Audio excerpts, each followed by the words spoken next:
Award-winning American journalist, 50, is shot dead by Russian troops in Kyiv suburb and his wounded colleague is hospitalized. Soldiers opened fire on their car at an Irpin checkpoint as they set out to film refugees crossing border. Brent Renault, 50, was filming refugees in Irpin, Ukraine, on Sunday when he was shot. Filled Circle. His colleague, named only as Juan, was also injured but survived and was taken to the hospital. Filled Circle. The pair were in a car and had just passed a checkpoint when Russian soldiers opened fire. Their driver tried to turn around, but Renault was shot in the neck and died at the scene. Filled Circle. He was carrying a badge which listed the New York Times as his publication, but it was from 2015. Filled Circle. The newspaper said he was not in the region on assignment for them. The White House has not yet commented on Renault's death, the first of any American in the conflict. Filled Circle. Some of Renault's friends and colleagues said he was working on a global film about refugees. Filled Circle. National Security Advisor Jake Sullivan said on Sunday Renault's death is shocking and horrifying. Filled Circle. Deputy Secretary of State Wendy Sherman said Russia is starting to show interest in negotiations. Renault's death was announced by Andrei Nebatov, the head of Kyiv's police department,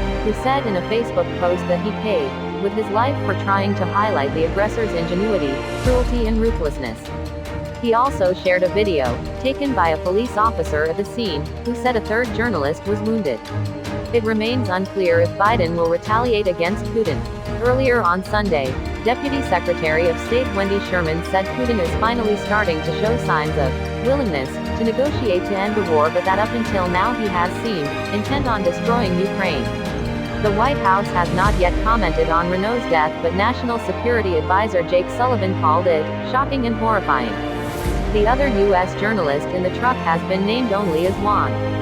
He is shown in the hospital speaking to an Italian newspaper about how they were driving across a bridge when Russian troops opened fire on them after a checkpoint. The Times has issued a statement to clarify that while Renault worked for them in the past, he was not in Ukraine on assignment for them. The Times has issued a statement to clarify that while Renault worked for them in the past, he was not in Ukraine on assignment for them.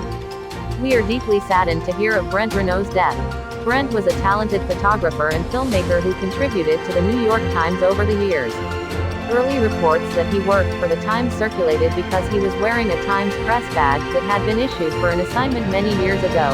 Cliff Levy, deputy managing editor, said in a statement, "Brave journalists like Brent take tremendous risks to bear witness and to tell the world about the devastation and suffering caused by Russia's invasion of Ukraine." The White House has not commented on Renault's death. He has instead sanctioned Putin economically, along with the rest of the Western world, and has given Zelensky arms and aid. On February 15, he warned, "We are not seeking direct confrontation with Russia, though I have been clear that if Russia targets Americans in Ukraine, we will respond forcefully." National Security Advisor Jake Sullivan said in an appearance on CNN on Sunday morning, "If in fact, an American journalist was killed, it is a shocking and horrifying event. It is one more example of the brutality of Vladimir Putin and his forces as they target schools, mosques, hospitals and journalists." Renault, born in Tennessee but is understood to have lived in Little Rock, Arkansas. It's unclear if he is married or if he has a family.